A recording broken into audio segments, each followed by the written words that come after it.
प्रभु यीशु मसीह के मधुर और मीठे नाम में सबको जय मसीह की मेरा प्यार भरा सलाम। प्रतिभोर परमेश्वर की करुणा हमारे जीवन के लिए नहीं होती चली जाती है। सुंदर अवसर के लिए और सुंदर समय के लिए परमेश्वर का धन्यवाद करते हैं। ये वो समय है जब हम परमेश्वर की वाणी को सुनेंगे। हालेलुया।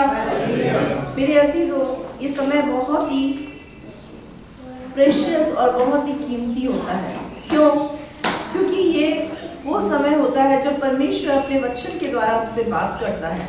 और परमेश्वर के वचन के विषय में लिखा हुआ है कि परमेश्वर का वचन क्या है? दो धारी तलवार है, आग सा है, हथौड़े सा है, बूंदे बूंदे को छेदता है और अशुद्धियों को हमारे अंदर से दूर करके हमें शुद्ध बनाता है। हालेलुया। अगर यूं कहें तो हमारा शुद्धिकरण करता है, हमारा पवित्रीकरण करता है। दो धारी तलवार का मतलब क्या होता है? आगे और पीछे दोनों तरफ धार।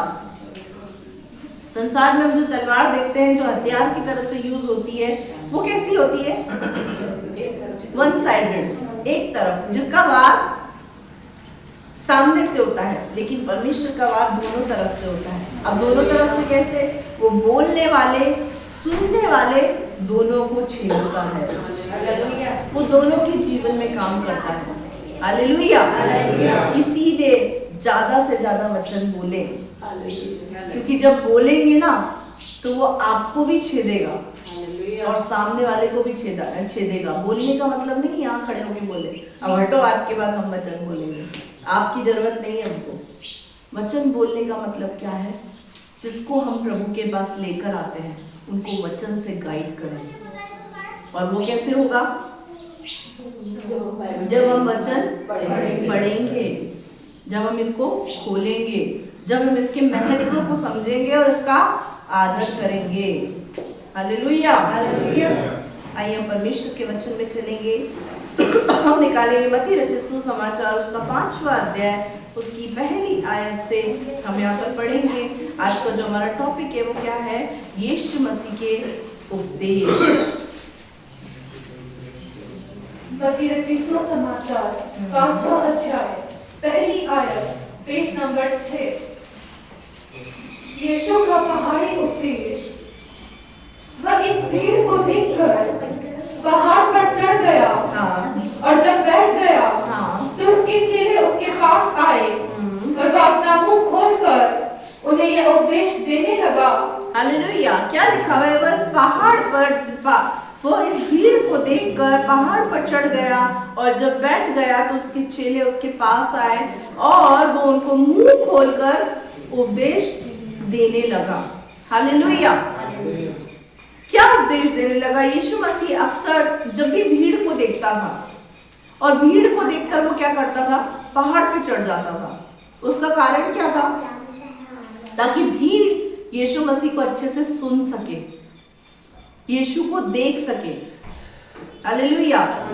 अक्सर आपने देखा होगा कि जो प्रचारक होता है कलीसिया के अंदर थोड़ा ऊंचा खड़ा होता है, जैसे कि मैं, स्टेज ऊंचा है। क्यों?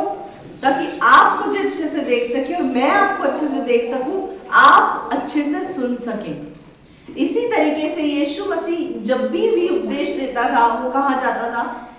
पहाड़ पे चढ़ जाता था और पहाड़ की एक चोटी पकड़कर वहां पर बैठ जाता था और वहां से लोगों को उपदेश देता था। तो ये जो उपदेश है वो क्या है? यीशु मसीह का पहाड़ी उपदेश। यीशु मसीह ने बहुत जगह उपदेश दिए। कहां पर दिए? कभी नाव पर बैठकर, कभी झील के किनारे और कभी पहाड़ पर बैठकर। ये यीशु मसीह ने सबसे पहले पहाड़ पे चढ़ के जो उपदेश दिया था ना, ये वो पहला पहाड़ी उपदेश है। जब यीशु मसीह ने अपने चेलों को और जो वहां भीड़ थी उनको सुनाने के लिए क्या किया था? अपना मुंह खोला था। आगे पढ़ो। धन्य वचन। धन्य है वे जो मन के दीन है, क्योंकि स्वर्ग का राज्य उन्हीं का है। हालेलुया। सबसे पहला क्या है? धन्य है वे जो मन के दीन है, स्वर्ग का राज्य उन्हीं का है। ये कौन बोल रहा है मेरे अजीजों? उस बात को हम समझेंगे। एक इंसान अगर किसी इंसान को बोले तू धन्य है, तो इसमें कोई बड़ी बात नहीं है। लेकिन अगर प्रभु यीशु मसीह स्वयं किसी व्यक्ति को बोले तू धन्य है, तो ये कितनी भली बात है। हालेलुया। तो धन्य किसको कहता है? धन्य का मतलब क्या होता है? ब्लेसेड, आशीषित। धन्य का मतलब क्या होता है? आशीषित। यानी यीशु मसीह क्या कर रहा है? एक ऐसे व्यक्ति की सराहना कर रहा है, उसकी तारीफ कर रहा है, उसकी प्रशंसा कर रहा है। हम अगर किसी को कहते हैं धन्य हो तुम, तो कैसा लगता है? अगर कोई हमको कहे धन्य हो तुम, तो कैसा लगता है? बहुत अच्छा, प्राउड फील होता है, थोड़ा सा अच्छा फीलिंग होता है कि सामने वाले व्यक्ति ने मुझे धन्य कहा, मेरी प्रशंसा की। मेरे प्रियो, यहाँ पर वो है जो सारी सृष्टि का बनाने वाला है। हालेलुया। और वो किसको धन्य कहता है, मैं आज वो आपको बातें बताऊंगी। क्या लिखा हुआ है? धन्य है वे जो मन के दीन है, स्वर्ग का राज्य उन्हीं का है। हालेलुया। सबसे पहला पाड़ी उपदेश क्या कहा उसने? दीनता के ऊपर। सबसे जो पहला पाड़ी उपदेश है, यीशु मसीह की जो शिक्षाएं हैं, वो मत्ती रचित सुसमाचार 5वें, 6ठे और 7 इन 3 अध्यायों के अंदर यीशु मसीह ने अपनी संपूर्ण शिक्षाओं को दे दिया है। इन 3 अध्यायों के अंदर पूरा बाइबल इंपॉर्टेंट है, लेकिन ये 3 अध्याय ऐसे हैं जिन 3 अध्यायों के अंदर यीशु मसीह ने अपने चेलों को और भीड़ को बहुत सारी बातों को सिखाया है। और जब आप इन 3 अध्यायों को गौर से पढ़ेंगे तो आप शिक्षा की बातें पाएंगे। मत्ती 5, 6 और 7 इन तीनों अध्यायों के अंदर शिक्षा की बातें लिखी हुई है, जो शिक्षा यीशु मसीह ने अपने चेलों को और वहां पे जो उसके सुनने वाले लोग थे उनको। लेकिन सबसे पहली शिक्षा क्या दी? दीनता के ऊपर। क्यों दी दीनता के ऊपर शिक्षा? दीनता का मतलब क्या होता है? यीशु मसीह के विषय में लिखा हुआ है कि वो नम्र और मन में दीन था। दीन है, अभी भी है, अभी भी वो दीन है। दीनता का मतलब क्या होता है? पोलाइटनेस। दीनता का मतलब क्या होता है? नम्रता का मतलब होता है पोलाइटनेस। दीनता का मतलब पोलाइटनेस है, नम्रता का मतलब होता है पोलाइट। नम्र व्यक्ति को क्या बोलेंगे हम? Humble, polite. दीनता का मतलब होता है अपने आप को छोटा करने वाला, अपने आप को छोटा करना। सबसे पहला पॉइंट यीशु मसीह ने दीनता के ऊपर क्यों कहा? क्योंकि जब तक कोई व्यक्ति अपने आप को छोटा ना करेगा, वो बड़ा नहीं किया जा सकता। ये बाइबल का सिद्धांत है। ये किसका सिद्धांत है? ये संसार का सिद्धांत नहीं है, लेकिन ये परमेश्वर के राज्य का सिद्धांत है कि जो अपने आप को छोटा करेगा वो बड़ा किया जाएगा।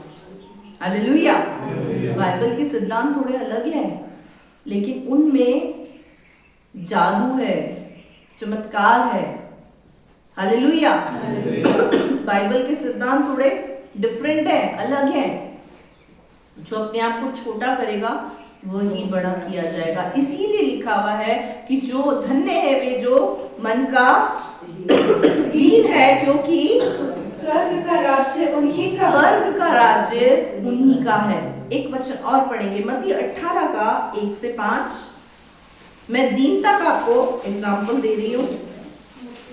मत्ती रचित सुसमाचार 18वां अध्याय पहली आयत। स्वर्ग के राज्य में बड़ा कौन? उस घड़ी चेले यीशु के पास आकर पूछने लगे, स्वर्ग के राज्य में बड़ा कौन है?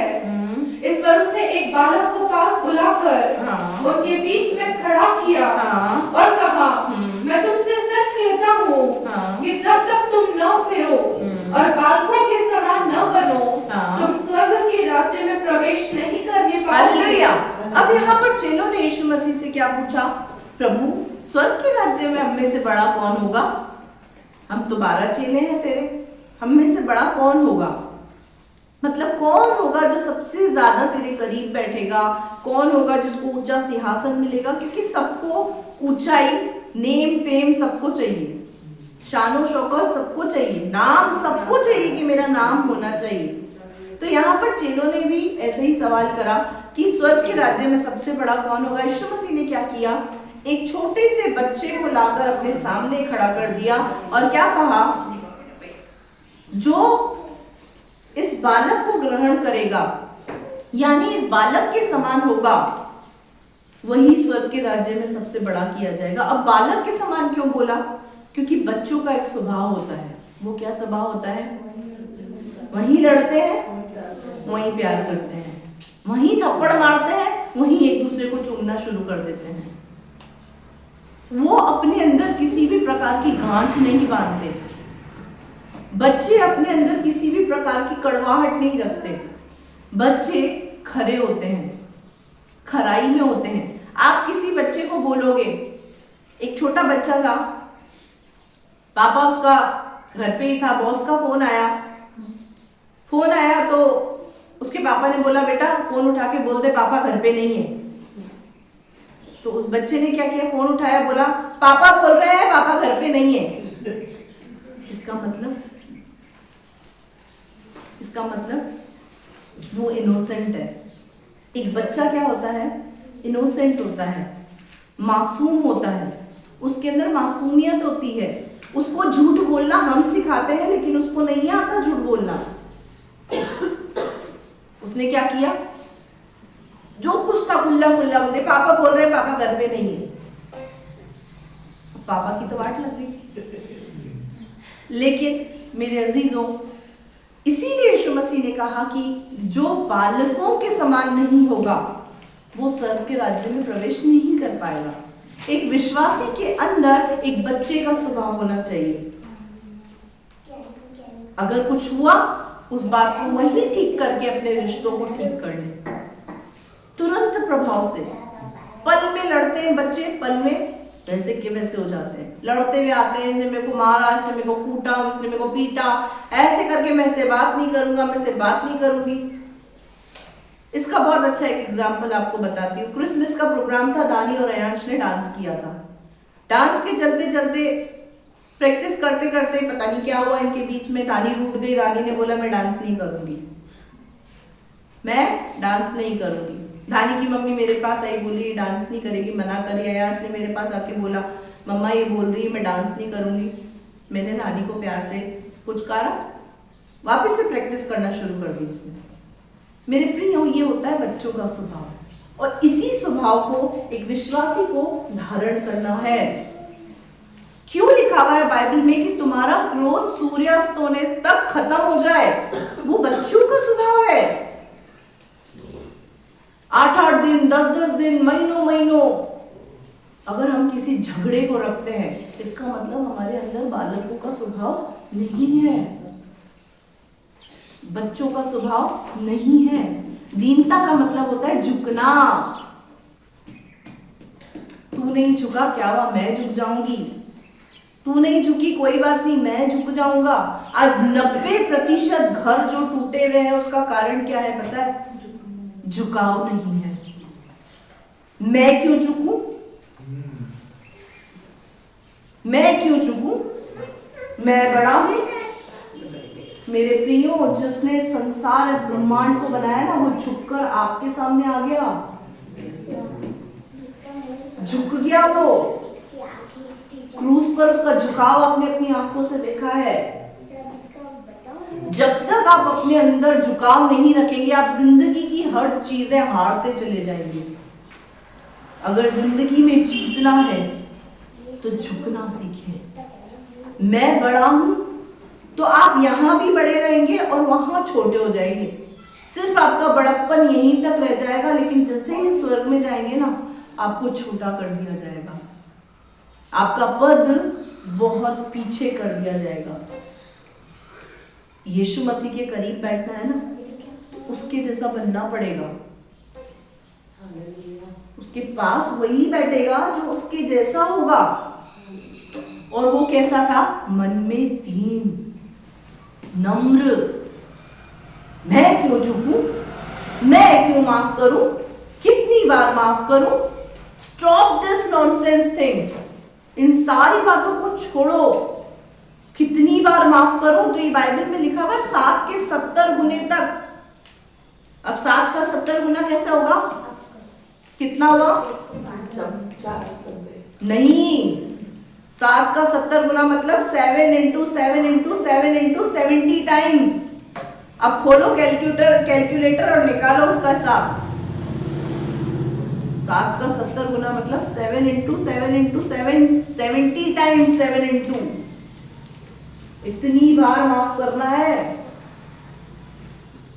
क्यों? क्योंकि यीशु मसीह के चेले जब चल के गए यीशु मसीह के पास, वो क्या पाने गए थे? इनाम पाने गए थे। किस बात का? कि मैंने मेरे भाई को 7 बार माफ कर दिया है, तो अब मेरे को अधिकार है उसका न्याय करने का। तो यीशु मसीह ने क्या कहा? कितनी बार तूने माफ किया? बोला 7 बार। क्योंकि मूसा की पुस्तक में तो यही लिखा हुआ है 7 बार माफ करना है, पुराने नियम में तो यही लिखा हुआ है। लेकिन यीशु मसीह ने कहा पुराना नियम हटाओ, अब मैं आया हूं तो मैं कुछ नया नियम लेकर आया हूं। तो बोला शायद अच्छा होगा, चेलों ने सोचा होगा शायद थोड़ा डिस्काउंट हो गया होगा, यीशु मसीह आए हैं तो थोड़ा डिस्काउंट 7 से 3 पर कर दिया होगा तो मेरा भाई तो निपटा। क्या बोला यीशु मसीह ने? 7 का 70 गुना। क्या हो गया? चेले उल्टे हो गए, पैर ऊपर चले गए, सर नीचे आ गए उनके। मेरे अजीजों, दीनता एक विश्वासी के जीवन में होना बहुत जरूरी है। आपको एक सफल लीडर बनना है, एक सफल सेवक बनना है, एक सफल सेविका बनना है, एक आदर्श पत्नी, आदर्श पति, तो आपके अंदर दीनता का होना बहुत जरूरी है। एक आदर्श मनुष्य की खासियत यही होती है कि उसके अंदर झुकाव होता है। वो क्षमा मांगना और क्षमा देने में देरी नहीं करता। हालेलुया। कठिन है, कठिन है, हाँ है कठिन, नहीं मत बोलो, सच बोलो, है कठिन, पर नामुमकिन नहीं है, असंभव नहीं है, हो सकता है। यीशु से हुआ तो हमसे भी होगा। हालेलुया, क्योंकि हम उसी के तो हैं, हम उसके हैं। इसने क्या कहा? जो मन का दीन है वो क्या होगा? स्वर्ग का अधिकारी होगा, यानी स्वर्ग में एक अच्छे पद पे होगा। वो यहाँ लीडरशिप कर रहा है लेकिन स्वर्ग में भी उसको परमेश्वर लीडर बनाएगा। हालेलुया। क्या करेगा? इतने लोग तेरी अथॉरिटी में, इनको तुझे लीड करना है। हालेलुया। यहाँ लीड करने से अच्छा हम ऐसा बने कि हम वहां पे लीडर बन जाएं। हालेलुया। और बड़ो बेटा, जो कोई अपने आप को इस बालक के समान छोटा करेगा वह स्वर्ग में बड़ा किया जाएगा, और जो कोई मेरे नाम से एक ऐसे बालक को ग्रहण करता है वो मुझे ग्रहण करता है। हालेलुया। जो कोई एक बच्चे के समान बनेगा, कट्टा पुट्टी छोड़ दो, तुरंत अब्बा कर लो। कृपया आप जब यहाँ पर आते हैं अपने मोबाइल को स्विच ऑफ कर दें। अगर आप इंजीनियर है, डॉक्टर हैं, तो अपने मोबाइल को साइलेंट कर दें। अगर इंजीनियर डॉक्टर है तो अपने मोबाइल को साइलेंट कर ले कि मेरे इंपॉर्टेंट कॉल्स आएंगे तो मेरे बिना कोई मरीज मरवर ना जाए, तो उसको साइलेंट कर दे। क्योंकि वचन के बीच में पवित्र आत्मा के रेलम को खराब ना करें। आप उसका आदर करेंगे, वो आपका आदर करेगा। हालेलुया। जो कोई बालक के समान होगा वो कैसा होगा? जो बालक के समान होगा वो कैसा बन जाएगा? यीशु के जैसा। जिसने बालक को ग्रहण किया उसने यीशु को ग्रहण किया। ये कट्टा पुट्टी होती है ना, तो तुरंत अब्बा कर ले। हो गई कट्टा, ठीक है, बहुत है। 1 घंटे की, 2 घंटे की, 3 घंटे की चलती है।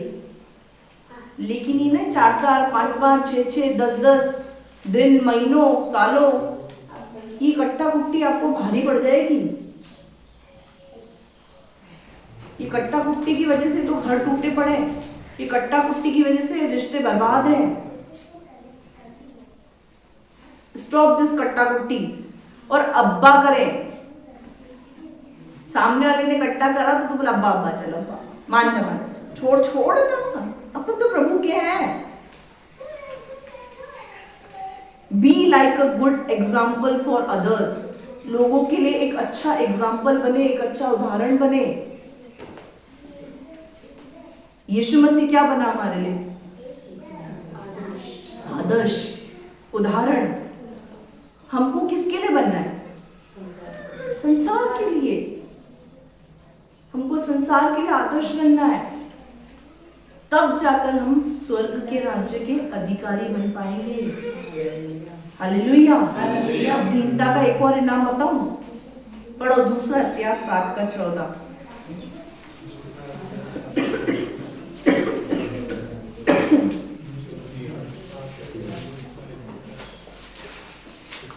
नए नियम में दूसरा इतिहास 7 अध्याय 4 आयत, पेज नंबर 530।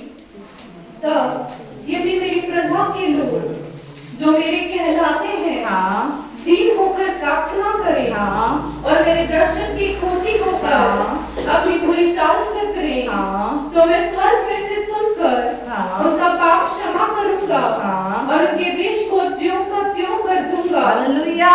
क्या लिखा हुआ है? तब यदि मेरी प्रजा के लोग, अंडरलाइन करें इस बात को, तब यदि मेरी प्रजा के लोग जो मेरे कहलाते हैं, क्या लिखा हुआ है? मेरी प्रजा के लोग जो मेरे कहलाते हैं दीन होकर मुझसे प्रार्थना करें। दीन होकर मतलब अपने आप को छोटा करके, शून्य करके, मैं कुछ नहीं हूं, मेरे पास कुछ नहीं है, मुझसे कुछ नहीं हो सकता, जो करेगा तू करेगा, कैसे करेगा, कब करेगा, तेरा मैटर। ये क्या है? शून्य होना। इसको बोलते हैं शून्य होना। जो बोलता है मेरे पास एक आइडिया है, मैं कर सकता हूँ, वो आइडिया में ही घूमता रहता है। लेकिन जो बोलता है ना तू करेगा, उसको बोलते हैं दीनता। तब यदि मेरी प्रजा के लोग जो मेरे कहलाते हैं, सबसे पहले मेरे कहलाते हैं, यानी 420 नहीं है, भवन में कुछ बाहर कुछ, यहाँ कुछ बाहर कुछ और, उसको क्या बोलते हैं? दो रंगा जीवन जीने वाले। यहाँ दूध बाहर दूध। ऐसे लोग परमेश्वर के नहीं हो सकते। परमेश्वर के लोगों को हर समय एक जैसा रहना चाहिए, जैसे यहाँ वैसे ही बाहर, दो रंगा जीवन नहीं। सांप की चाल कैसी होती है?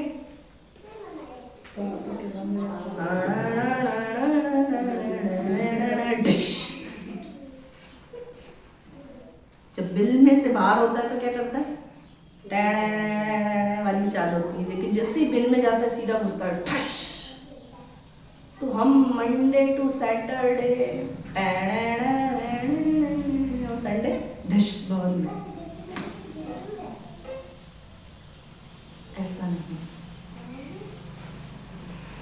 मेरी प्रजा के लोग जो मेरे कहलाते हैं और दीन होकर मुझसे क्या करें? प्रार्थना करें। क्या करना है? सबसे पहले क्या करना है? दीन होना है। नहीं, प्रार्थना नहीं, दीन होना है। यीशु मसीह ने पहला पहाड़ी उपदेश ऐसा क्यों बोला? हर चीज के पीछे यीशु मसीह का एक लॉजिक है। यीशु मसीह ने क्रूस से पहली वाणी क्यों बोली है? पिता ने क्षमा कर, क्योंकि बिना क्षमा के कुछ नहीं हो सकता। जब तक यीशु मसीह पहली वाणी में उनको क्षमा नहीं करता, तो मैं समझती हूँ यीशु मसीह आगे की 6 वाणियां बोल ही नहीं सकता था। इसीलिए यीशु मसीह ने पहली वाणी कही, क्षमा कर। यीशु मसीह ने पहला पहाड़ी उपदेश दिया, दीन बनो। धन्य है वे जो दीन है, मन के दीन है, क्योंकि स्वर्ग का राज्य उन्हीं का। अब ऐसा क्यों लिखा है मन के दीन है?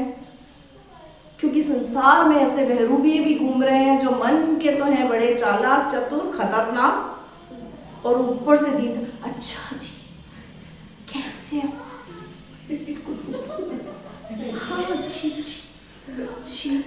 जी फादर, जी मदर, प्यार से जी भैया जी, जैसे हो।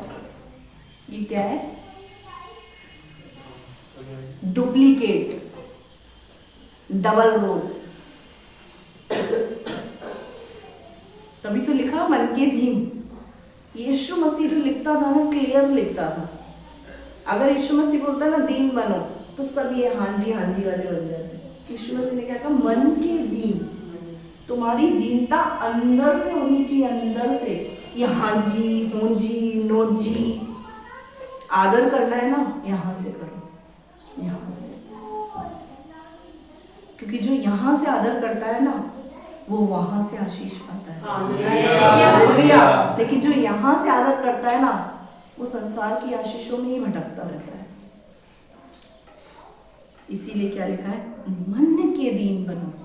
और क्या करना है? मन के दीन होकर प्रार्थना करें और अपनी बुरी चाल से फिरें। मन का दीन होना है, दूसरा प्रार्थना करनी है, तीसरा बुरी चाल से फिरना है, चौथा दर्शन के अभिलाषी बने। कैसे अभिलाषी? परमेश्वर तू मुझसे क्या चाहता है, बस मुझे बता। तू जो चाहता है मैं उसको करूंगी, जो तू चाहता है मैं करूंगा। अब कट्टा कुट्टी से बाज आए, तेरी मेरी इसकी उसकी से बाज आए, तो दर्शन भी तो दिखे। कट्टा कुट्टी नहीं खत्म होती, तेरी मेरी खत्म नहीं होती, लड़ाई झगड़े नहीं खत्म होते हैं, इसकी उसकी नहीं खत्म होती, तो कहां से दर्शन के अभिलाषी होंगे? सारी बातों को साइड में रखें और क्या करना है? मन का दीन बने। दूसरा, दीन होकर प्रार्थना करें। तीसरा, बुरी चाल से फिरें। चौथा, दर्शन के अभिलाषी हो। जब ये सब तुम करोगे ना, तो परमेश्वर कह रहा है मैं तुम्हारे देश को ज्यों का त्यों कर दूंगा। हालेलुया। इसका मतलब जो तुम्हारे देश के बिगड़े हुए हालात है ना, उसको मैं सुधार दूंगा। तुम्हारे परिवार के बिगड़े हुए हालात है, उसको मैं सुधार दूंगा। तुम्हारे रिश्तेदारों के बिगड़े हुए हालात है, उसको मैं ठीक कर दूंगा। हालेलुया। लेकिन उसके लिए क्या है? उसके लिए क्या है? मन का दीन होकर प्रार्थना करना, अपने बुरे चाल चलन से फिरना और दर्शन के अभिलाषी होना। अभिलाषा किसकी होनी चाहिए? परमेश्वर के दर्शन की, उसकी आवाज की, उसकी इच्छा की। और क्या लिखा हुआ है? अब से जो प्रार्थना इस स्थान में की जाएगी, हाँ, उस पर मेरी आंखें खुली। हाँ, अब से जो प्रार्थना इस स्थान से की जाएगी, वो स्थान कौन सा है? आप खुद। परमेश्वर के वचन में क्या लिखा हुआ है? क्या तुम नहीं जानते तुम पवित्र आत्मा का मंदिर हो? क्या यीशु मसीह ने कहा क्या तुम नहीं जानते? नम्रता आवास में ये भवन है, ये मेरा मंदिर है, लिखा हुआ है। बिल्डिंग के विषय में लिखा हुआ है। उल्टा बिल्डिंग के विषय में तो यीशु मसीह ने कहा था एक भी पत्थर पे पत्थर ना जो रह जाए, ढाई जाएगी सब कुछ। ये बिल्डिंग है, ये खत्म हो जाएगी। उसका रहने का स्थान आप हैं। उसके रहने का स्थान आप हैं। वो यहाँ नहीं रहता है। मैं फिर बता रही हूँ, वो यहाँ पर नहीं रहता है। जहाँ 2 या 3 जन मेरे नाम से जमा है, मैं उनके बीच में उपस्थित हूँ।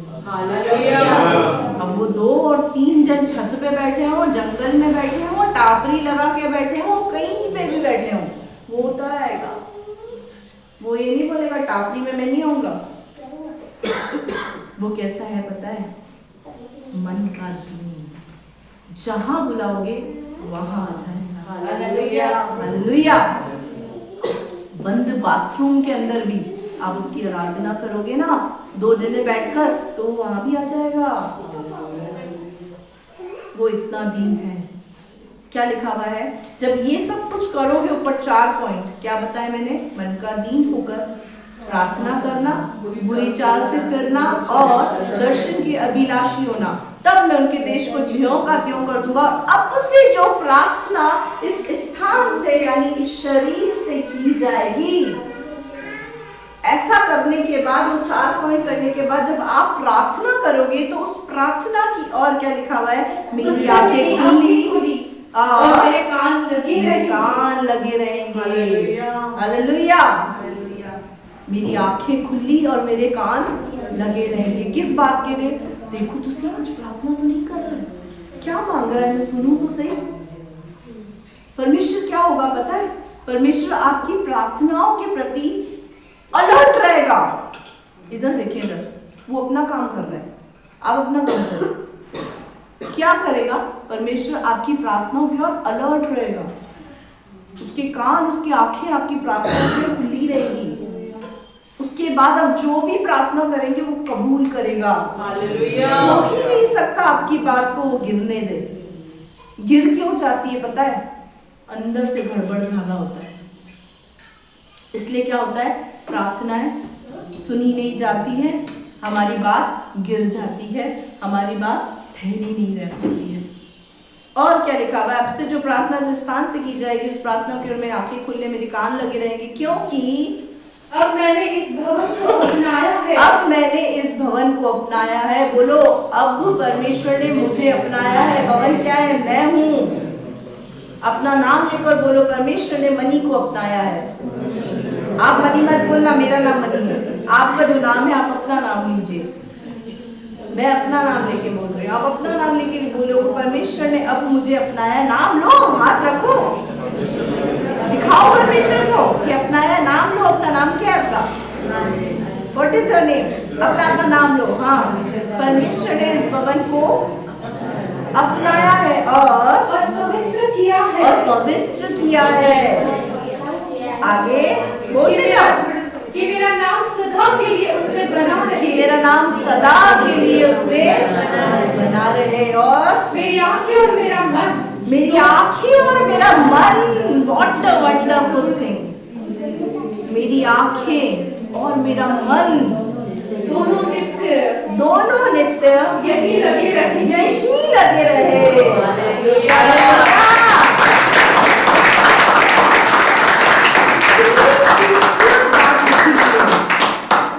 आंखें और मन, यानी एक ऐसे व्यक्ति के ऊपर परमेश्वर का दिल आ जाता है।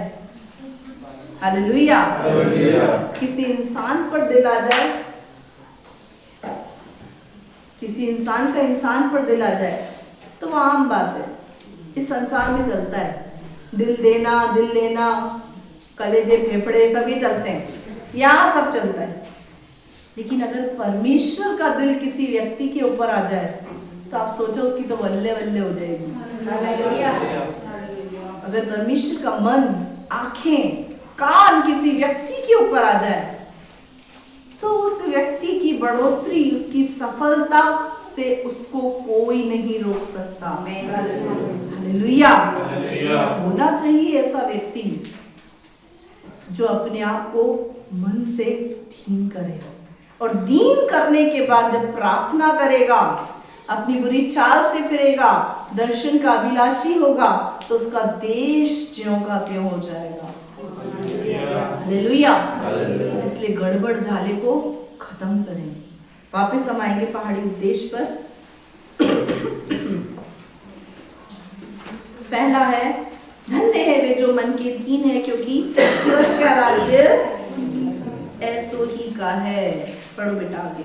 धन्य है वे जो शोक करते हैं, हाँ, क्योंकि वे शांति पाएंगे। हाँ, धन्य है वे जो शोक करते हैं, वे शांति पाएंगे। शोक करने का मतलब क्या होता है?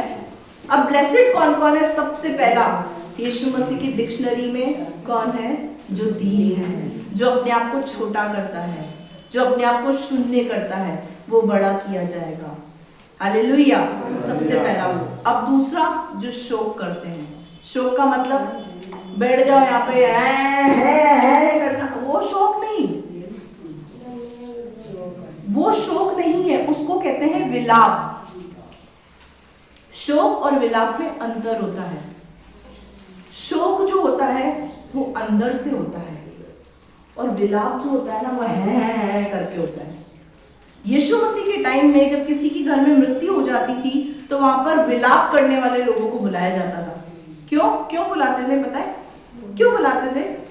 जिसको रोना नहीं आ रहा है ना, उनको देख के रोना आ जाए तो थोड़ा लगे कि घर में मौत हो गई है। सीरियसली ऐसा ही था भाई। जिसको रोना नहीं आ रहा, विलाप करने वाले ऐसे फट फट के रोते थे, है करके, और उनकी भी फीस थी, बिजनेस था ये।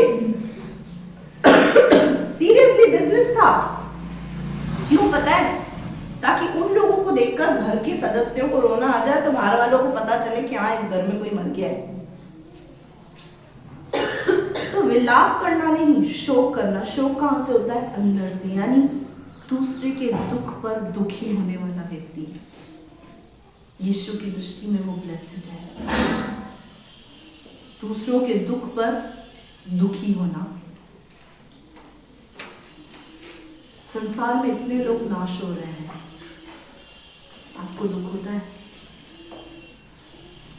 होता है। हमको अपने दुखों से ही फुर्सत नहीं। वो शोक यीशु मसीह चाहते हैं। धन्य है वे जो शोक करने वाले हैं, वो क्या पाएंगे? शांति पाएंगे। शांति पाएंगे।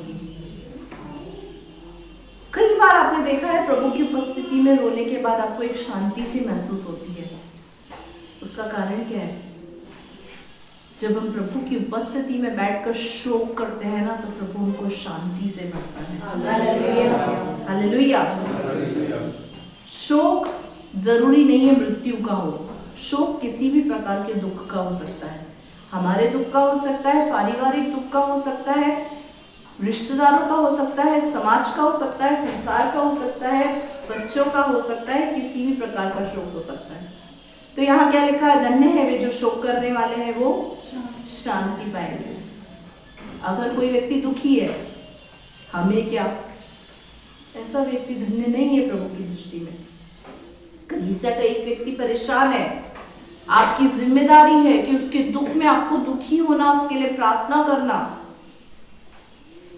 ना ही हे हो करना, खी करना। हमारे अंदर शोक की भावना होनी चाहिए। तीसरा, धन्य है वे जो नम्र है, हाँ, क्योंकि वे पृथ्वी के अधिकारी होंगे। हालेलुया। धन्य है वे जो नम्र है, क्योंकि वे पृथ्वी के अधिकारी होंगे। हालेलुया। आपने कई बार इस बात को सुना होगा। मैंने तो सुना है, मेरे पति के मुंह से सुना है। ज़्यादा तो लोगों को मैं इतना नहीं जानती हूँ, लेकिन हाँ, मेरे पति के मुंह से मैंने सुना है कि जो इस कोटा के धारीवाल जी हैं, वो बहुत ही नम्र व्यक्ति हैं। और उनका एक वीडियो भी हमने देखा था, हम दोनों पति पत्नी ने देखा था। उस वीडियो के अंदर उन्होंने बहुत एक अच्छी बात बोली थी। उन्होंने क्या बोला था पता है? जिस प्रोजेक्ट को वो पूरा कर रहे थे, उस प्रोजेक्ट पे उन्होंने बोला, सारी मेहनत तो इन मजदूरों की है, हम तो पटलाई करने वाले लोग हैं। ऐसा ही कहा था, हम तो सिर्फ मुंह हिलाने वाले और पटलाई करने वाले लोग हैं, सारी मेहनत तो ये मजदूर करते हैं। इसका मतलब जो व्यक्ति प्रोजेक्ट पास कर रहा है, जो व्यक्ति प्रोजेक्ट पर मेहनत कर रहा है, उसने क्या कर दिया? अपने आप को नम्र कर दिया कि सारी मेहनत इन मजदूरों की है, हम तो सिर्फ पटलाई करके मीटिंगों में मुंह हिलाने वाले लोग हैं। इसीलिए आज कोटा के अंदर धारीवाल का बहुत नाम है। और सिर्फ कोटा के अंदर नहीं, काफी सिटीज के अंदर धारीवाल का बहुत नाम हो गया है। कारण क्या है पता है? नम्रता। ऐसे बहुत सारे एग्जाम्पल्स हैं, बहुत सारे उदाहरण हैं। इसीलिए लिखा, धन्य है वे जो नम्र है, वो पृथ्वी के अधिकारी होंगे। यानी अच्छी पोस्ट पे परमेश्वर उनको रखेगा, अधिकारी बनाएगा उनको। इसीलिए हमको क्या करना है? मन का धीन, शोक करने वाला, नम्रता धारण करने वाला बनना है। और क्या है बेटा आगे? धन्य है हाँ, वे जो धार्मिकता के भूखे और प्यासे हैं, हाँ, क्योंकि वे तृप्त किए जाएंगे। धन्य है वे जो सब्जी रोटी के भूखे और प्यासे हैं। ऐसा लिखा हुआ है।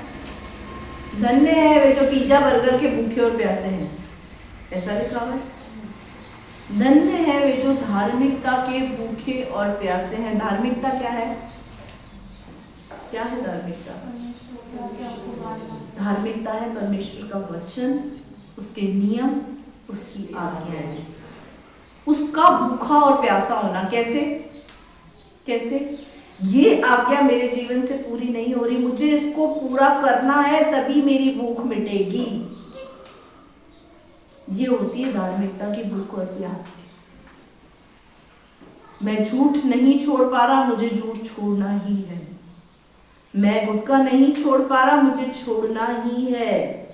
मैं दारू नहीं छोड़ पा रहा, मुझे छोड़ना ही है। मैं गुस्सा नहीं छोड़ पा रही, मुझे छोड़ना है। मुझे गाली गलौज, मुझे इन सब चीजों को छोड़ना है। इसे बोलते हैं धार्मिकता की भूख और प्यास। हम तृप्त क्यों नहीं हो रहे? हमारा गुटखा क्यों नहीं छूट रहा? हमारी गाली गलौज क्यों नहीं छूट रही? हमारी लड़कीबाज क्यों नहीं छूट रहा? क्योंकि हम छोड़ना नहीं चाहते। भूखे और प्यासे होने का मतलब क्या है? मुझे भूख है इस बात की, मुझे भूख है, मुझे छोड़ना है। धन्य है, ब्लेसेड है यीशु मसीह की नजर में वो लोग। यीशु मसीह ने कहीं नहीं कहा इस बात को कि मुझे पापी से नफरत है। कहा यीशु मसीह ने क्या कहा? वैद्य भले चंगों के लिए होता है, लेकिन मैं तो पापियों के लिए आया हूं। यीशु मसीह ने पापियों से घृणा नहीं करी, यीशु मसीह ने पापियों के पाप से घृणा करी। तो मेरे अजीजों, जो पाप हमारे अंदर पनप रहा है उसे बोलते हैं धार्मिकता की भूख और प्यास। परमेश्वर के वचन में लिखा ये आज्ञा है, इसको मुझे पूरा करना है। मैं नहीं पूरा कर पा रहा, लेकिन मुझे करना है। जब तक मैं इसको नहीं करूंगा मेरी भूख नहीं मिटेगी। और उसको पूरा करने के लिए विश्वास के साथ साथ कर्म भी करना पड़ेगा। उसको बोलते परिश्रम,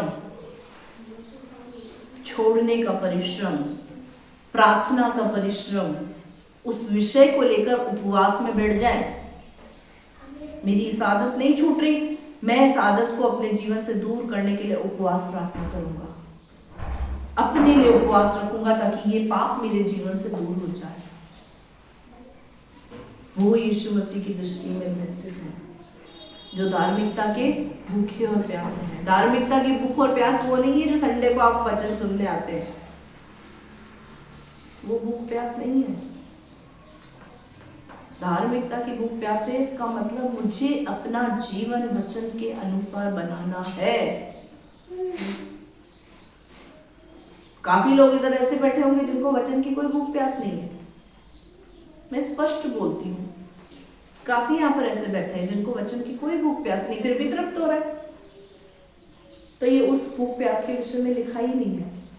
काफी लोग तो यहाँ पर से वैसे प्रार्थना करा लेंगे, साहब हफ्ता सुधर जाएगा हमारा, प्रार्थना करना आते हैं इसीलिए आते हैं। लेकिन कुछ लोग सचमुच वचन के भूखे और प्यासे होते हैं, उनको परमेश्वर तृप्त करता है। आगे धन्य है हाँ वे जो दयावंत है, हाँ क्योंकि उन पर दया की जाएगी। हाँ, धन्य है वे जो दयावंत है, क्योंकि उन पर भी दया की जाएगी। यानी इसका सबसे अच्छा एग्जाम्पल, मेरे पास टाइम नहीं है, नहीं तो मैं आपको इन सब टॉपिक्स के ऊपर बाइबल से एग्जाम्पल निकाल के बताऊं। दयावंत सबसे अच्छा एग्जाम्पल, एक व्यक्ति जिसके ऊपर कर्जा था, कितने दिनार का? कितने दिनार का? 100 दिनार का। और दूसरे के ऊपर 50 दिनार का। 50 दिनार का नहीं था, उसको खोलो।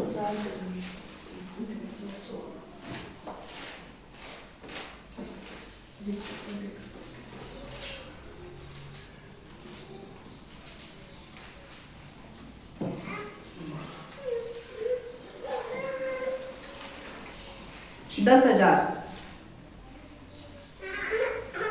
हाँ, एक के ऊपर था 100 दिनार का और दूसरे के ऊपर 10,000 का। एक सेकेंड,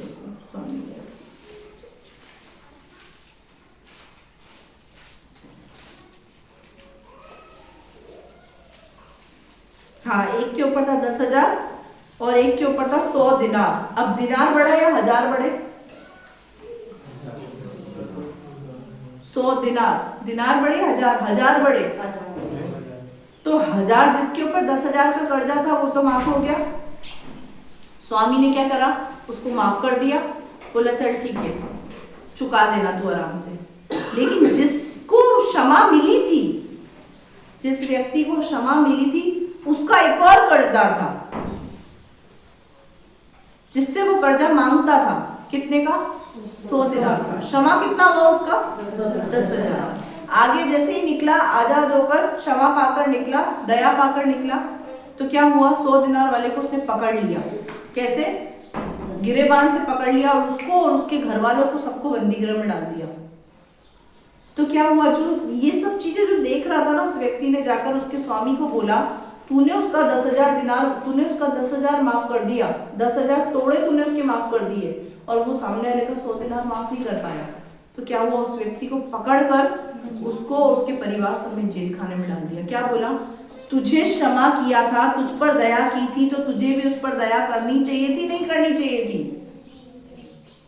तो मेरे प्रियो, मेरे अजीजों, यीशु मसीह आप जब पापी थे तब यीशु मसीह ने आप पर दया की, आपको क्षमा किया। तो हमें भी एक दूसरे को क्षमा करना है, एक दूसरे पर दया करनी है, हमें भी दयावंत होना है। दया वो नहीं है पर्स में से 10 का नोट निकाल के भिखारी को भीख में दे दे, वो पिटीनेस नहीं है, वो दया नहीं है। केवल दया होने, हाँ वो दया का एक भाग है, पर वो दया नहीं है, वो दया का एक भाग है। अगर किसी गरीब को देखकर आप उसको पैसा दे रहे हैं तो वो एक दया का एक भाग है। लेकिन अगर आप किसी व्यक्ति को क्षमा नहीं कर रहे, किसे माफ नहीं कर रहे, तो वो आपके अंदर दयावंत का स्वभाव नहीं है। कोई व्यक्ति क्षमा मांगता है, आपको तुरंत प्रभाव से उसकी क्षमा पर दया आ जानी चाहिए और आपको माफ कर देना चाहिए, और अंदर से मैंने तो माफ कर दिया, ऊपर वाला तुझे देख लेगा, इससे तो तू ही थप्पड़ मार देता है, ऊपर वाले के हाथ में क्यों छोड़ा, खुदा के हाथ में क्यों छोड़ा, खुदा तो फिर खतरनाक न्यायी है, इससे तो तुम ही थप्पड़ मार दो, ज्यादा अच्छा है।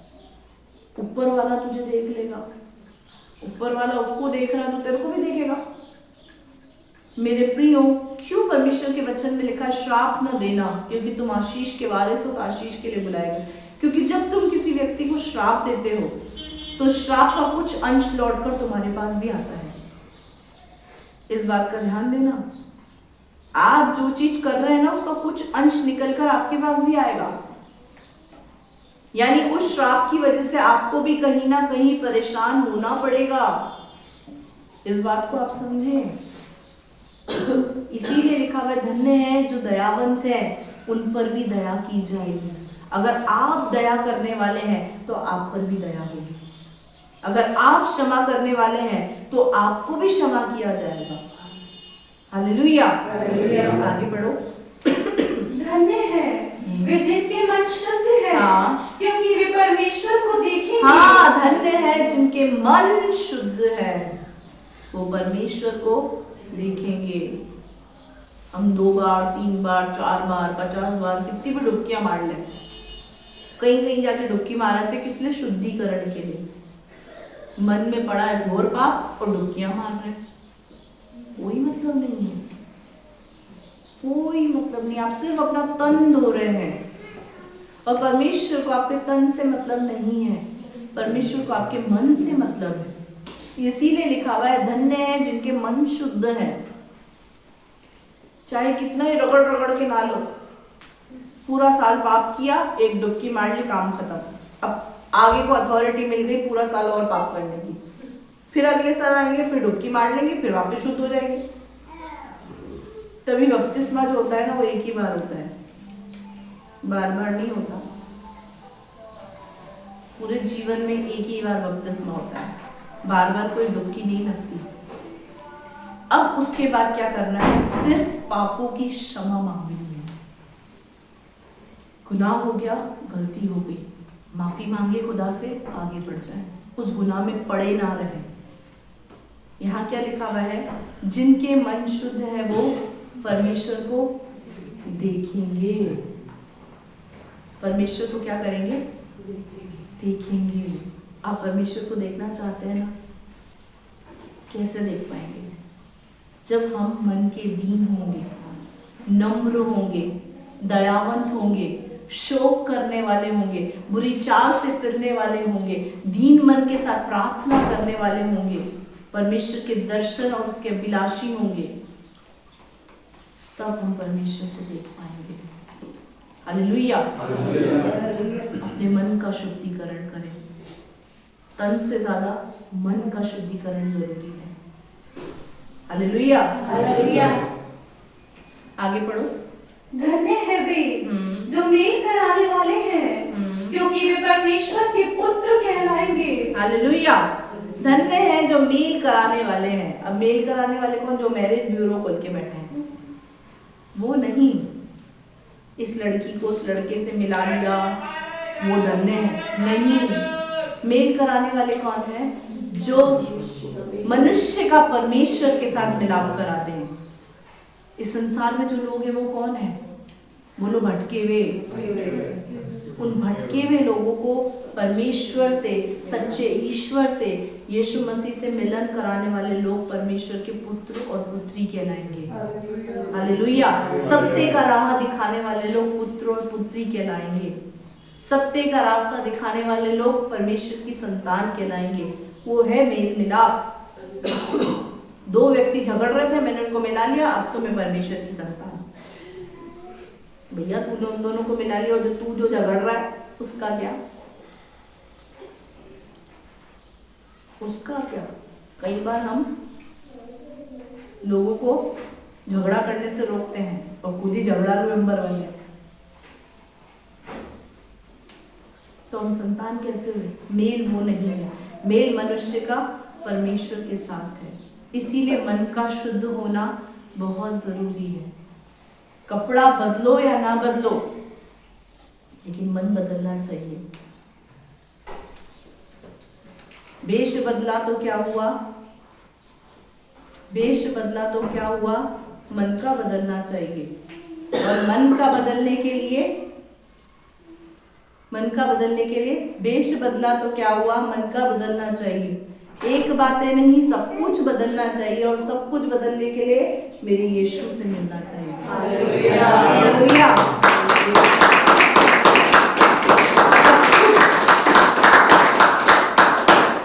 सब कुछ सिर्फ यीशु ही बदल सकता है, और कुछ नहीं, और कोई नहीं, सिर्फ यीशु बदल सकता है। आगे पढ़ो बेटा।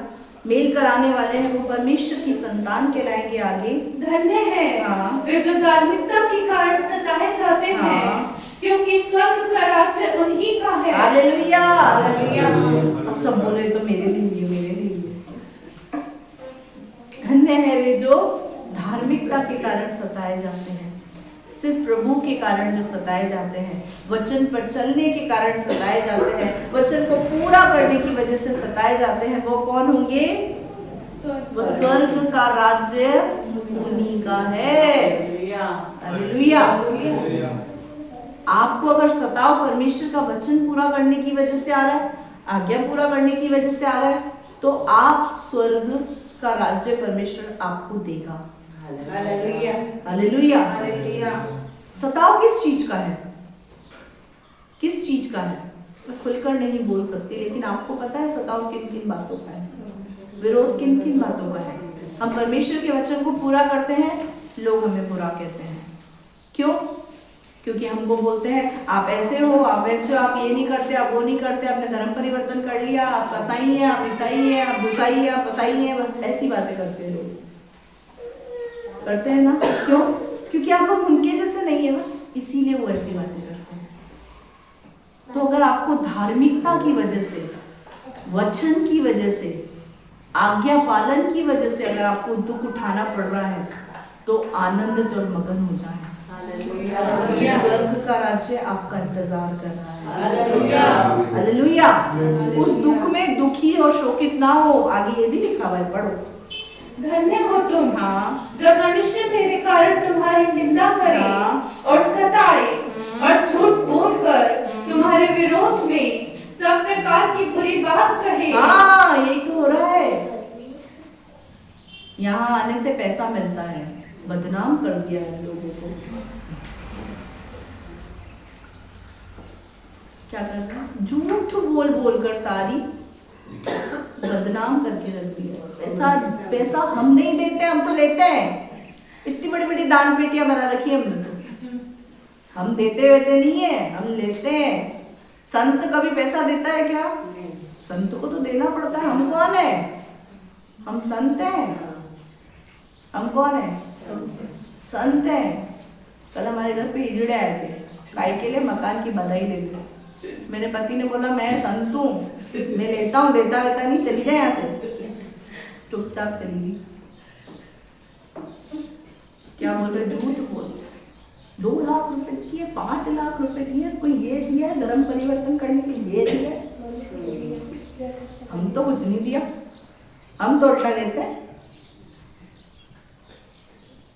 यहाँ क्या है, क्या लिखा हुआ है, धन्य हो तुम जब मनुष्य मेरे कारण तुम्हारी निंदा करेगा। यीशु मसीह के कारण निंदा कर रहे हैं, धर्म परिवर्तन करते हैं, दाल चावल देके, आटा सब्जी देके, रोटी देकर, पैसा देकर। मेरे भाई की शादी हुई तो बोला इसको लड़की भी दी, इसको एक फ्लैट भी दिया और गाड़ी भी दी। अब गाड़ी घर में आई तो लोगों ने ये बात करना शुरू कर दिया कि इसको ने इसने ना ईसाई में शादी करी ना, इसलिए इसको ना गाड़ी दी उधर से। क्या है ये सब चीजें, ये सब लिखी हुई है, इसलिए घबराने की जरूरत नहीं है। लोग झूठ बोल बोल कर आपकी निंदा करेंगे, आपके विरुद्ध में जितनी बातें मन धड़न आएंगी ना सब करेंगे। लिखा है धन्य हो तुम, यानी यीशु मसीह की नजर में हम धन्य हैं। जब कोई बदनाम करता है ना, हम एक तरफ सर फूटते हैं, फिर परमेश्वर बोलता है बेटा तुम धन्य हो, फिर मैं हाथ हटा देती हूँ, कहाँ बिल्कुल ये सब तो होगा। ये जो बदनाम करना, निंदा करना, ये फिजूल की बातें करना, ये होगा। यीशु के साथ भी हुआ था। यीशु मसीह को तो लोगों ने बोला ये तो पेटू है, ये तो पियक्कड़ है, इसके अंदर तो ये दुष्ट आत्माओं का सरदार है, ये तो पागल है। मेरे यीशु मसीह जो इतना हरा भरा था, उसको लोगों ने नहीं छोड़ा, तो आपको और मेरे को छोड़ेंगे क्या? हम तो सूखे पत्ते की तरह, को फूंक मारे तो यूं ही हिलने लग जाते हैं। यीशु मसीह तो हरा भरा था, उसको कोई हिला नहीं सकता। हम तो सूखे पत्ते की तरह, कोई फूंक मारता तो यूं ही होके हिल के फिर प्रभु रोक लेता है, रुक जा बेटा मेरे मुंह। यही होता है, जरा सी कुछ बात सुनते ही हिलने लगते, प्रभु आके पकड़ लेता है। ऐसे ही हिलते हैं सूखे पत्ते की तरह। तो जब हरे भरे को नहीं छोड़ा तो हम सूखों को क्या छोड़ेंगे यार? ये समझने की बात है। लेकिन यीशु ने इसके बाद एक बात और कही, क्या कही? तब आनंदित और मगन होना। हाँ, जब तुम्हें सताए, तुम्हारी निंदा करे, झूठ माट की बातें करे, उल्लू पटाए, ऊट पटांग बातें करे, कुछ भी करे, तब तुम आनंदित और मगन होना। हालेलुया। ये रुस्सा रुस्सी मत करना। क्या कहा? आनंदित और मगन होना, खुश हो जाना। किस बात से खुश हो जाना? क्योंकि तुम्हारे लिए स्वर्ग में बड़ा फल है। तुम्हारे लिए स्वर्ग में बड़ा फल है। हालेलुया। बड़ा प्रतिफल, सरप्राइज गिफ्ट आपके लिए रखा है परमेश्वर ने। सरप्राइजेस किसको पसंद है? सबको पसंद है। और परमेश्वर ने वो सरप्राइज गिफ्ट आपके लिए रखा है। स्वर्ग में बड़ा फल है। बड़ा फल मतलब ऐसे नहीं जाओगे परमेश्वर तरबूज पकड़ा देगा, सबसे बड़ा फल यही है बेटा, काट और खा। बड़ा फल यानी सरप्राइज, मुकुट, ताज, 7 स्टार, सिंहासन। हालेलुया। इन लोगों के बीच में आपको खुदा खड़ा करेगा, जो लोग आपको देख के बोलेंगे मेरी भी थोड़ी सी मिन्नत लगा दे, प्लीज प्लीज, सिफारिश लगा दे, नीचे तो गलती कर ली, माफ कर दे। यहाँ पे होगा ये, मैं प्रैक्टिकल बात बोल रही हूँ, होगा ये। वो लोग हमसे मिन्नतें करेंगे। है बाइबल के अंदर एग्जाम्पल, कौन है बताओ? धनवान और लाजर। धनवान क्या बोल रहा है? भूलिया क्या, मेरी डेवड़ी से तो तू खाता पीता था, थोड़ी सी तो सिफारिश लगा दे। किसको बोल रहा है? लाजर को। एक बूंद पानी पिला दे, एक बूंद पानी पिला दे लाजर। जो लाजर धनवान की मेज की चूर चार खा रहा था ना, जो लाजर, अब उस लाजर से धनवान पानी की बूंद मांग रहा है। होगा, हमारे पास भी लोग आएंगे जब हम सिंहासन पर ऐसे बैठे होंगे, ऐसे करके बैठे, उस समय में ऐसे बैठेंगे यीशु मसीह के सामने। हालेलुया। अभी तो डरते तो बकते हैं ना, उस समय ऐसे बैठेंगे, अच्छा ये तो वही है जिसने मेरे लिए ऐसा किया था, आ गया तू। अब वो क्या बोलेगा? सिफारिश लगा दे, लेकिन न्याय के सिंहासन पर सिर्फ यीशु की चलेगी। हालेलुया। हालेलुया। हम किसका न्याय करेंगे? हाँ, संसार का न्याय करने के लिए क्यों नहीं रखा हमको? बताऊं? थे 2-4 को अपन, इसीलिए संसार का न्याय करने के लिए नहीं रखा अपन को। नहीं तो जिसने अपन को संसार में खूब सताया ना, वहां पे अपन उसको धो डालते। अब आया ऊट पहाड़ के नीचे। इसीलिए स्वर्गदूतों का न्याय अपन करेंगे और मनुष्य का न्याय यीशु मसीह करेंगे। हालेलुया। नहीं तो अपन निपटा देते मामला। नीचे तो प्रभु तूने खूब हाथ पांव बांध दिया हमारे, अब तो हम आजाद हैं, तो अब तो मौका मिल गया। खैर एनीवेज, मैं मस्ती कर रही थी। यहाँ लिखा है तब आनंदित और मगन होना, क्योंकि तुम्हारे लिए स्वर्ग में बड़ा प्रतिफल है। सरप्राइज गिफ्ट है आगे। इसीलिए कि उन्होंने उन भविष्यद्वक्ताओं को जो तुमसे पहले थे इसी रीति से सताया था।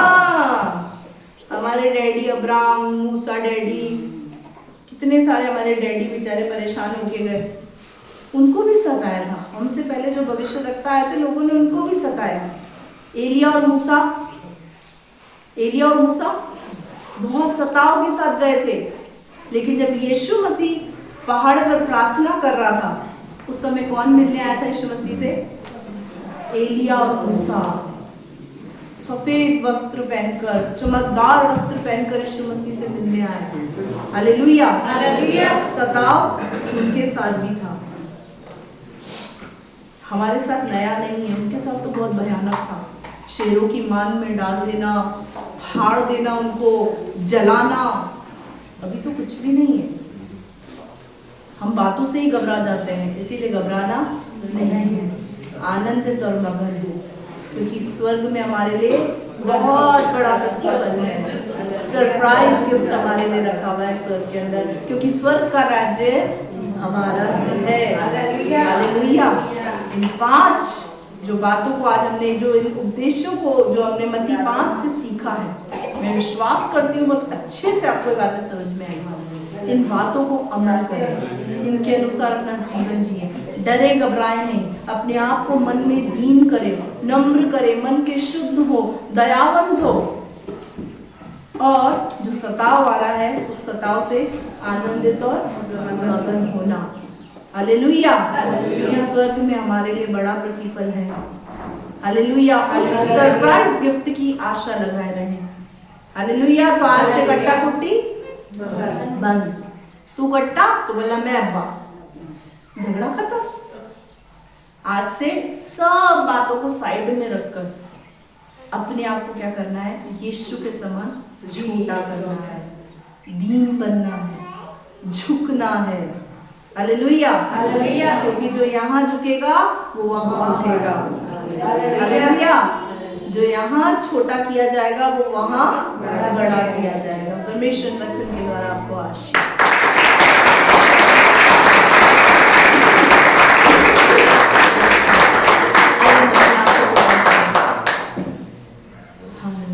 Thank you Jesus. पवित्र आत्मा, मैं आपका धन्यवाद करती हूँ आपके सुंदर वचन के लिए। सचमुच खुदा, जब तक तू मुझसे कुछ ना कहे मैं कह ना सकूं। हमेशा प्रभु मेरे जीवन में यही इच्छा और अभिलाषा है प्रभु। तू जब तक मुझसे कुछ ना कहता मैं कुछ कह ही नहीं पाती खुदा। तू सिखाता है, मैं तो सिर्फ एक माउथ पीस हूँ खुदा। मैं कुछ भी नहीं खुदा, मैं कुछ भी नहीं, मैं शून्य हूँ खुदा। तेरी आत्मा को रखकर प्रभु तू वचन से जो बातें करता है उसके लिए मैं तेरा धन्यवाद करती हूँ। सुंदर वचन के लिए, सुंदर वाणी के लिए प्रभु मैं धन्यवाद करती हूँ। आज के बाद पिता यीशु राजा, जो उपदेश आपने अपने चेलों को सिखाए उनको हम फॉलो कर सकें, उनके अनुसार हम चल सकें, इस वचन का हम अनुसरण कर सके। प्रभु यीशु तेरे समान हम भी मन के दीन, नम्र, शुद्ध, दयावंत बन सके प्रभु। ऐसी सामर्थ्य यीशु, ये सब कुछ तूने सहा। तू मन का दीन था, नम्र था, दयावंत था, मेल कराने वाला था, शुद्ध था। धार्मिकता के कारण तू बहुत सताया भी गया और तेरे अंदर धार्मिकता की भूख और प्यास भी थी। ये सब चीजें तूने प्रैक्टिकली अपने जीवन के अंदर किया यीशु, तभी तूने हमें सिखाया हम भी प्रभु तेरे जैसे बन जाएं। अवश्य है कि तू हमारे अंदर बढ़े, हम घटने पाए, हम शून्य हो जाए प्रभु, हमारा 100% तू बन जा, ऐसा तू बना प्रभु। तेरे वचनों पर चलने की हम में से प्रत्येक को तू बल शक्ति सामर्थ्य दे। तेरे बच्चों पर तू अनुग्रह कर प्रभु, ताकि आने वाले समय में प्रभु ये इस वचन का अनुकरण अनुसरण कर सके प्रभु, अपने अंदर झुकाव को रख सके, मन में दीन बन सके। जब दीन होकर प्रार्थना करे, बुरी चाल से फिरे, तेरे दर्शन के अभिलाषी हो, तो इनके रिश्तेदार, इनके परिवार, ये संसार ज्यों का त्यों हो जाए, हमारा देश ज्यों का त्यों हो जाए प्रभु। और इस स्थान की ओर प्रभु, हमारे शरीर की ओर, हमारे आत्मा की ओर तेरी आंखें लगी, तेरे कान खुले रहे प्रभु, तू हमें ग्रहण करने पाए। तेरा मन और तेरी आंखें नित्य हम में लगी रहे।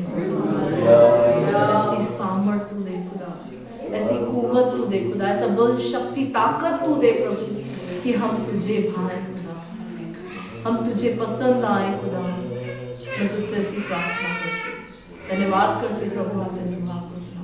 आप बड़े, हम घटे, हमारे जीवन से आपको महिमा मिले। धन्यवाद के साथ प्रार्थना मिलती जल्द आने वाले प्रभु यीशु मसीह के सामर्थ्य की नीति जलाने नाम से मांगते, सुन और दया से कबूल कर। आइए हम सब अपनी आंखों को बंद करेंगे, परमेश्वर के सामने अपने सब कुछ गाएंगे और आशीष वचन को प्राप्त करेंगे। पिता परमेश्वर का प्रेम, प्रभु यीशु मसीह का अनुग्रह और पवित्र आत्मा की सहभागिता आपके और हमारे साथ सदैव बनी रहे। हम सब कहें आइए हम आशीर्वाद को प्राप्त करेंगे। आशीर्वाद को प्राप्त करें। एक परमेश्वर आपको आशीष दे, आपकी रक्षा करे, अपने मुख का प्रकाश आप पर चमका, आप पर अनुग्रह करे, अपना मुख आपकी ओर करे, आपको अपनी शांति से भरे। सब कहें आपको आशीष दे। जय